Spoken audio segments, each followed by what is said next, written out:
السلام علیکم ورحمۃ اللہ وبرکاتہ۔ میں صاحبزادہ محمد زبیر صابری امید کرتا ہوں کہ آپ سب دوست خیریت سے ہوں گے۔ دوستو، اگر آپ میرے چینل پہ فرسٹ ٹائم ہیں تو میرے چینل کو سبسکرائب کر دیں اور ساتھ گھنٹی کے نشان پر کلک کر دیں تاکہ میری ہر نئی آنے والی ویڈیو کا نوٹیفیکیشن آپ کو لازمی ملتا رہے۔ دوستو، سرکار غوث اعظم رضی اللہ تعالی عنہ ان پر شیطان نے کیسے حملہ کیا اور پھر سرکار غوث اعظم رضی اللہ تعالی عنہ نے کیسے شیطان کو ٹھکانے لگایا۔ دوستو، حضرت غوث اعظم کے فرزند شیخ سید موسیٰ کا بیان ہے کہ حضرت غوث اعظم رضی اللہ تعالی عنہ اپنی سیاحت کے دوران کسی ایسے میدان میں پہنچ گئے جہاں پانی کا نام و نشان بھی نہیں تھا۔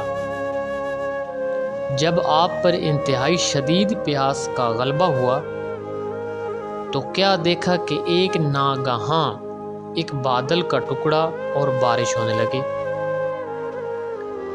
جس سے آپ سیراب ہو گئے۔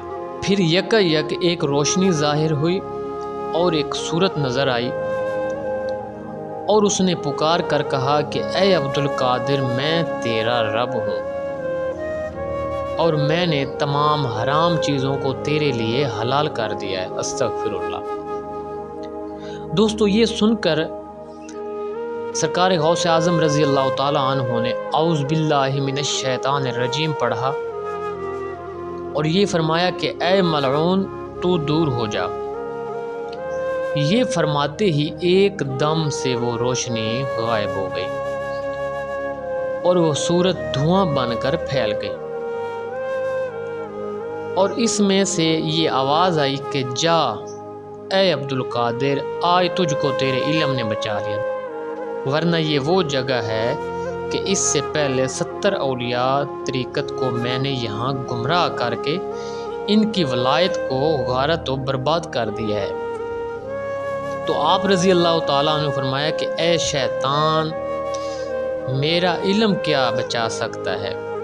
جب تیرا علم تجھ کو نہیں بچا سکا، میں اپنے علم سے نہیں بلکہ اپنے رب کے فضل و کرم کی بدولت سے تیرے شر سے محفوظ رہا ہوں۔ لوگوں نے آپ سے دریافت کیا کہ حضور، آپ نے یہ کس طرح پہچان لیا کہ یہ شیطان ہے؟